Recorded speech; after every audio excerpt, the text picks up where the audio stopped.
بسم اللہ الرحمن الرحیم.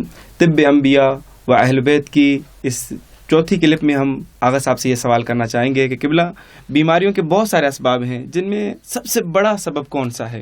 بسم اللہ الرحمن الرحیم. گناہ کے بعد جو سب سے بڑا سبب ہے وہ ہے زیادہ کھانا، پرخوری کرنا. کہ حدیث پاک ہے، بہت زبردست حدیث ہے کہ خدا ان پر غضب کرتا ہے، غضب ہے خدا کا ان پر جو بہت زیادہ کھاتے ہیں. غیر المغضوب ہم سورہ الحمد میں ہر وقت پڑھتے ہیں، خدا ہمیں اس سے بچا جن پر غضب ہے. غضب کن پر ہے؟ جو پرخوری کرتے ہیں. یہ بہت سارے لوگوں کو پتہ نہیں. مولا علی فرماتے ہیں قبرستان میں جا کے لوگوں سے پوچھو تم کیوں مر گئے؟ کہیں زیادہ کھانے کی وجہ سے. یعنی پرخوری جو ہے وہ سب سے بڑا سبب ہے. البتہ وائرس بھی ہے، بیکٹیریا بھی ہے، لیکن پرخوری کی وجہ سے ہم خواہ بیمار ہوتے ہیں. لہٰذا انسان عادت کرے کہ پیٹ کو 3 حصوں میں تقسیم کریں، جیسے حدیث میں بھی ہے، ایک حصہ پانی کا، ایک حصہ ہوا کا، ایک حصہ غذا کا.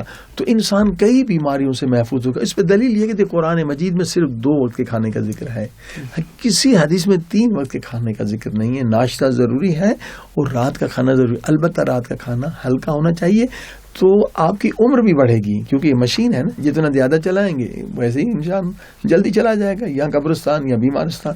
تو یہ عادت ڈالیں، بچوں میں عادت ڈالیں گے 2 وقت کا کھانا ہو تو آپ کی عمر طولانی ہوگی، صحت بہت اچھی ہوگی.